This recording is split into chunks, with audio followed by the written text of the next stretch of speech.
자, 그 사교계로 이제 돌아왔습니다. 페테르부르크에 이 사교계로. 근데 오페라가 열려요. 이제 오페라 극장에 이제 가게 되는데요. 브론스게 가지 말라 분명 말했는데 안나가 안 갈 수가 없죠. 네, 막 드레스도 막 새로 주문하고 막 엄청나게 예쁘게 꽃단장을 해가지고 이제 그 극장에 나타납니다. 근데 이제 다 쑥덕쑥덕 이제 이렇게 하고 있고, 그 다음에 어떤 남자가 안나에게 한 귀족이 안나에게 인사를 했나 악수를 했나 이제 그랬는데, 그것 때문에 부인이 막 들고 일어난 거예요. 어떻게 저렇게 뭐 추잡한 XX와 당신이 막 그럴 수가 있는가 막 이런 식으로. 근데 거기서 이제 브론스키가 노출할 수 있는 입장이 참 그렇잖아요. 그렇고 이제 그 이럴 줄 알고 가지 말라고 했는데 굳이 가가지고 이렇게 했을 때는 안나 입장에서는 사교계에다가 도전장을 던지는 것이다. 이제 이렇게 볼 수 있을 것 같습니다. 집에 와서 그래서 싸웁니다. 그래서 이 부분이 이제 전형적인 이제 우리가 아는 그런 가정 드라마의 이제 되게 막장 가정 드라마의 이제 한 형식이고, 항상 안나 까레니나를 할 때는 뭐 어느 채널에서든지 이런 식의 이제 막장 가정 드라마가 이제 진행 중인데, 지금은 JTBC 부부의 세계가 이제 그렇겠네요. 그 BBC 거 갖고 와갖고 이렇게 바꾼, 제가 보지 않고 말할 건 아닙니다만은, 네, 그렇습니다. 그래서 이제 둘이 싸우는데, 나는 당신의 냉정함을 증오해요. 당신은 나를 그렇게 몰고 가지 말았어야 했어. 만약 당신이 나를 사랑한다면. 근데 또 브론스키도 발끈해가지고 안나 왜 여기서 나의 사랑에 대한 문제를. 또 안나가 그래요. 내가 당신을 사랑하는 만큼 당신이 날 사랑했다면, 당신이 나만큼 괴로워했다면. 그녀는 두려운 표정으로 그를 쳐다보며 말했다. 그는 그녀가 가여웠으나 그럼에도 그녀에게 화가 치밀었다. 그는 그녀에게 자신의 사랑을 맹세했다. 왜냐하면 지금은 그것만이 그녀를 진정시킬 수 있었기 때문이다. 그는 말로 그녀를 지책하지는 않았지만 마음속으로는 그녀를 비난하고 있었다. 요거 지금 번역자가 다 끊어놨는데 실제로는 조금 긴 문장입니다. 그 다음에 이제 여기 요체로 번역을 했는데 그냥 완전히 나뜨이, 러시아로는 그냥 완전 반말로 왜 그랬어? 막 이런 식의 이제 그거거든요. 그래서 조금 더 우리가 이제 용기를 내서 아주 그냥 더 조금 과격하게 번역할 수도 있을 것 같은 것이, 어, 지금 2020년대, 그리고 이제 여러분도 어머니 아버지가 그렇게 높임말 쓰는 세대는 아니죠, 그죠? 그리고 이제 지금 이게 원문에서도 반말인데 그게 이제 우리도 수용 가능한 이제 그런 거일 것 같고요. 옛날 같은 경우에는 요러면 여자는 높임말을 써요. 남자는 반말 써요. 원문을 보면 똑같이 반말인데. 근데 이제 우리가 그런 버전은 이미 지나왔습니다. 자, 그 다음에 마지막 문장 또 보시죠. 그리고 입에 담기 부끄러울 만큼 저속하게 느끼는 그 사랑의 맹세를 들이마시고 안나는 점차 침착해졌다. 이튿날 그들은 완전히 화해하고 시골로 떠났다. 그래서 요게 2권에 656쪽에서 657쪽이라고 제가 이거를 페이지 수를 써놨는데 정말로 어마어마한 여러분 두께입니다. 600. 네. 자, 다시 보시면은 이제 그래서 브론스키도 이미 이제 내적으로 굉장히 힘듭니다. 그리고 이 사격에서 내가 더 이상 버텨낼 수 없겠다라는 이제 이런 생각을 하고 있고요. 그러면 이제 문제와 정면으로 이렇게 딱 그 문제를 정면 돌파해야 되는데 두 명 다 지금 그게 힘든 상황이고요. 그 다음에 입에 담기 부끄러울 만큼 저속하게 느껴지는 그 사랑의 맹세, 이런 게 이제 요즘 소설 같으면 조금 더 이렇게 풀어서 이제 썼을 텐데, 아직까지는 그 뭐야 이런 열정의 단계, 그나마 이제 그게 아직까지는 이제 남아있다고 할 수 있겠습니다. 하지만 이 브론스키 시골 영지 이름이 나옵니다. 보즈드비쉔 스코어로 가면서 이제 두 사람의 관계가 이제 새로운 국면으로 들어서게 되는데요. 자, 여러분 여기서 질문. 안나가 아이를 낳았잖아요. 딸입니까, 아들입니까?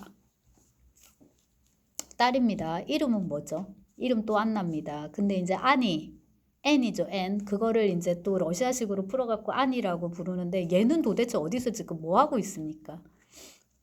이것도 이제 흥미로운 대목인데요. 안나의 인생에서도 안이는 지워지고, 그 다음에 이제 톨스토이는 한 번 태어나게 한 생명체에 대해서는 끝까지 책임을 지는 그런 아주 훌륭한 작가인데, 하물며 사람에 대해서 그렇게 하지 않을 리가 없죠. 근데 이 구성상으로 봐서 이 아이는 계속 이렇게 돌리는 거예요. 또 다른 한편으로는 그 귀족, 들이 어떻게 살았는지를 인제 알 수 있는데 이게 만약에 농민 가정이었으면은 혹은 평민 가정이었으면 누군가는 얘를 돌봐야 되는데 그죠?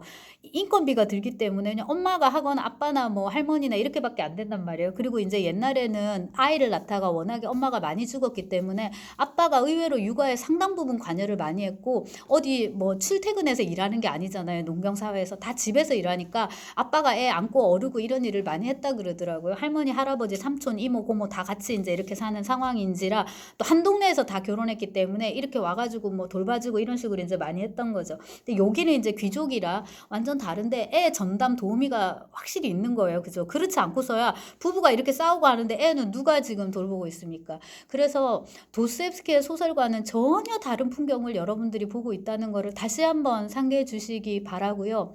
제가 지금 인제 떠오르는 풍경은 그 죄와벌의 마르멜라도프 집안인 거죠. 막 한 애, 두 애, 세 애 있는데 막 하나는 울고 뭐 하나는 뒹굴고 뭐 이런 식입니다.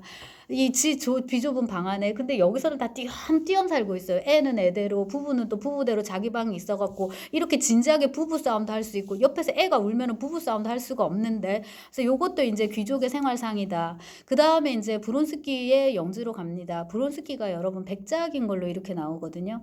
근데 브론스키가 그렇게 막 돈이 많은 백작인 것 같지는 않게 나오는데 돈은 오히려 저 집이 제일 많습니다. 전쟁과 평화에서 피에르 베즈호프 그 끼릴 베즈호프 백작이 황제한테 인제 이렇게 또 귀여움도 많이 총애를 많이 있고 이래 가지고 또 더 막 그 재산이 엄청난데 서자인 피에르가 인제 황제의 승인하에 재산을 받게 되거든요. 근데 엄청난 부자인 걸로 모스크바 굴지의 부자인 걸로 나오는데 브론스키는 그렇지도 않아요. 그럼에도 불구하고 귀족으로서의 그냥 그런 건 어느 정도 갖춰져 있어서 이렇게 필요할 때 영지로 이렇게 갈 수가 있습니다. 이런 생활상을 한번 염두에 두시고 그러면은 이 영지는 누가 관리하고 있는가? 얘들이 없을 때도 이 관리인이 있어서 관리를 할 거 아니에요. 진짜 그 비용은 어떻게 드는지. 그 누군가는 이제 뼈 빠지게 평생을 일해도 단 한 방도 못 얻고 그래서 이제 이런 식의 어떤 부조리한 모습들이 독자 눈에는 조금씩 보입니다. 여러분은 안 보일 수 있는데 저는 보이네요. 그래서 인제 이런 것들이 궁극적으로는 뭡니까? 혁명으로 가게끔 나중에 인제 우리가 20세기 문화 갈 때 한 번 더 이제 짚어 보겠고 다시 인제 브론스키로 오면은 브론스키는 이미 열정의 단계를 지났습니다. 브론스키는 안정적인 사랑을 원해요. 제대로 이제 결혼을 하고 그다음에 이번 아이는 딸이었지만 다음번엔 또 아들도 낳고 싶고 아들을 낳으면 당연히 까레닌이라는 성이 아니라 브론스키라는 성을 물려주고 싶고 자기 재산도 물려주고 싶고요. 누구를 위해서 내가 이렇게 일을 하는데 당연히 이제 내 아이한테 이렇게 물려주기 위해서. 그래서 이제 브론스키의 이 현실적인 계획, 그다음에 이런 바람, 이런 것들 굉장히 바람직하다라고 이제 볼 수가 있을 것 같고, 근데 안나는 어떻습니까? 아이를 낳으려고 하지 않고, 혹은 괄호치고 아이를 낳는 게 불가능하고, 의사가 나는 아이를 낳지 못한다고 했어요. 뭐 낳으면 안 된다고 했어요. 이런 식의 말을 슬쩍 흘립니다. 근데 이제 구체적으로 산부인과적인 어떤 뭐 병명이나 이런 게 제시되는 건 아니고 약간은 보면은 좀 낳기 싫어하는 그런 게 이제 되게 강하고요. 왜 그렇습니까? 까레닌과의 관계에서는 그 무엇보다도 세르게이의 엄마였던 세류자의 엄마였던 안나가 브론스키에게로 오면서 엄마로서의 어머니로서의 여자 모성을 포기하고 혹은 모성 대신에 여자로서의 여자 오로지 이제 그 여성성에만 이제 집중하게 되는 그런 게 있습니다. 그리고 이제 제가 조금 못된 표현을 쓰자면은 못된 표현이라고 단서를 달았습니다.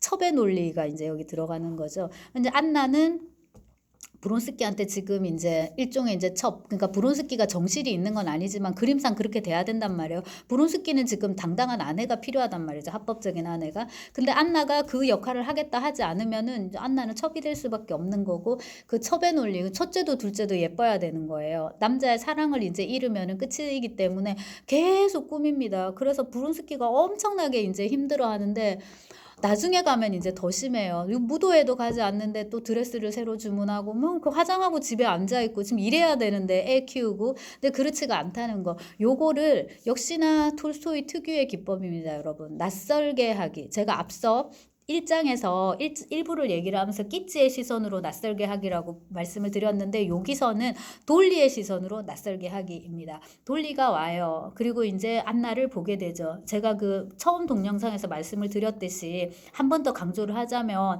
참 톨스토이 이 소설 속의 사람들은 참 사람답게 산다. 서로 이렇게 왕래하고 인사하고 불편한 일이 있어도 또 까먹고 그 다음에 이제 돌리가 방문을 했는데 안나도 이렇게 돌리하고 이렇게 얘기를 하고요. 그 다음에 그다음에 브론스키도 참 그런데 돌리의 여동생인 끼찌하고 그런 조금 불미스러운 일이 있었던 거잖아요. 그것 때문에 끼찌가 아팠었거든요.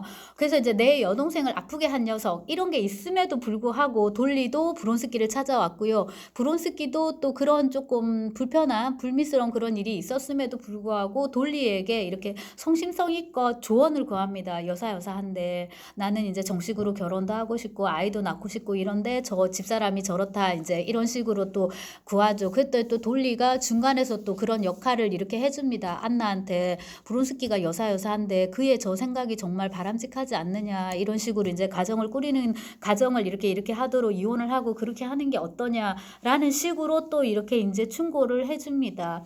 근데 돌리의 눈에 비친 돌리의 눈이 포착한 안나와 브론스키 가정은 이제 톨스토이가 그려주는 이 세 개의 가정 중에서 제일 이제 X인 거예요. 그래서 제가 그 말씀을 드렸듯이 이제 돌리하고 요 오블론스키가 중간에 있고요. 좀 삐걱삐걱하지만 그래도 유지되는 가정 혹은 유지되지만 삐걱거리는 가정 그 다음에 이제 레빈하고 끼찌가 이상적인 가정이고요. 여기 안나하고 브론스키 가정은 처음부터 이거는 너무나도 막 그냥 닭다리 위에 세워진 이런 이제 집인 거예요. 그리고 그거를 이제 보여주는 단적인 예가 아이입니다. 제가 아까 말씀드렸죠. 그죠? 애는 도대체 어디서 뭐 하고 있냐고. 애가 이빨이 몇 개 났는지 엄마가 모르고 있더라. 이게 이제 돌리가 제일 놀라는 부분입니다. 그 다음에 우리가 안나 까레니나가 어떤 캐릭터였는지 도입부에서 봤잖아요. 조카들의 이런 특성까지 뭐 이빨이 몇 개 나고 뭐 식생활 습관이 어떻고 이런 것까지 다 꿰고 있던 그 자상한 고모가 자기 딸에 대해서는 이가 몇 개 났는지도 모르는 거예요. 자, 아니 애가 이가 몇 개 났는지 다 알아야 되나? 엄마는 압니다. 그래서 이제 이거는 사실 누가 봐도 이제 이게 육아에 전혀 관심이 없고 안나가 옛날 같지 않구나라는 거를 이제 독자들을 알 수 있는 이제 이런 대목이고 핵심은 이제 이혼이다. 그래서 두 사람이 모두 이제 이혼에 이렇게 매달립니다. 하지만은 이혼이 전혀 진척이 없고 잠깐만 우리가 이제 저쪽으로 가봅니다. 또 모스크바로 이혼해야 돼 이래가지고 이혼 승낙을 까레닌한테 얻어내자 하는데 모스크바에서 얼마를 머무느냐 하면요. 여러분 소설이 너무 깁니다. 소설이 너무 긴데 6개월을 또 모스크바에서 머무네요. 그렇게 하는데 이때는 계속 싸웁니다. 까레닌도 이혼을 해주네만 했다가 처음엔 해줄 것처럼 했다가 또 나중에는 또 안 해 또 이랬다가 막 왔다 갔다 막 정신이 없습니다. 읽는 독자도 이제 정신이 없습니다. 소설이 너무 길어지니까요. 얘들이 왜 모스크바에 와 있었지? 맞다 이혼이었지. 맞아. 그 이혼 아직도 안 했어? 왜 안 됐지? 이제 이렇게 됩니다. 그리고 이제 마지막에 가서 까레닌이 이혼을 안 해주는 거는 옆에 역시나 여자가 붙었습니다. 리지아 백작 부인이라고. 그래서 이 부분은 까레닌 부분에서 좀 더 저희가 이제 강조 이렇게 할 거고요. 이 과정에서 두드러지는 약간 브론스키의 조금 우유부단함 그런 게 있어요. 하지만 이제 그의 그 우유부단함이 안나를 파멸로 몰아갔다 하기에는 브론스키도 감당해야 될 몫이 너무 이제 컸던 거고요. 제가 보기에는 안나가 너무 대책이 없어요. 너무나도 감정적이고 즉흥적이고 이혼할 거야 안 할 거야 이러는데 안나가 여기서 뭔가 주체적인 태도를 취하지 못하는 건 뭐냐면 아들 때문에 그렇습니다. 만약에 이혼을 하게 되면은 아들을 데리고 올 수가 없잖아요. 근데 제가 볼 때는 또 이게 아들을 이혼을 안 한다고 해서 어차피 또 아들을 하고 같이 또 살 수 있는 건 아니거든요. 그래서 어떻게든 이제 현실적인 어떤 그 조치를 취해야 되고 최선까지는 아니더라도 그러니까 극악한 거는 피해야 되기 때문에 그러니까 차선책 마련을 해야 되는데 말씀드렸듯이 이제 톨스토이의 여주인공 특히나 이제 그 톨스토이의 육의 상징으로 욕망의 그 육화로 이제 탄생한 게 안나이기 때문에 혹은 이제 놓고 보면 그렇다 이렇습니다. 이렇게 전혀 이성적이지 않고 논리적이지 않고 감정적으로 즉흥적으로만 이제 행동하는 이 안나에게서 우리가 톨스토이의 어떤 육적인 측면, 감정적인 측면, 욕망의 측면 이제 이런 거를 볼 수가 있는 거죠. 그래서 일이 전혀 진척이 되지 않습니다. 그래서 이제 전체적인 그림을 놓고 볼 때 톨스토이가 사랑의 낭만화, 신비화 이런 걸 얼마나 배격했는지 알 수 있고요. 얘는 아기 때부터 이렇습니다.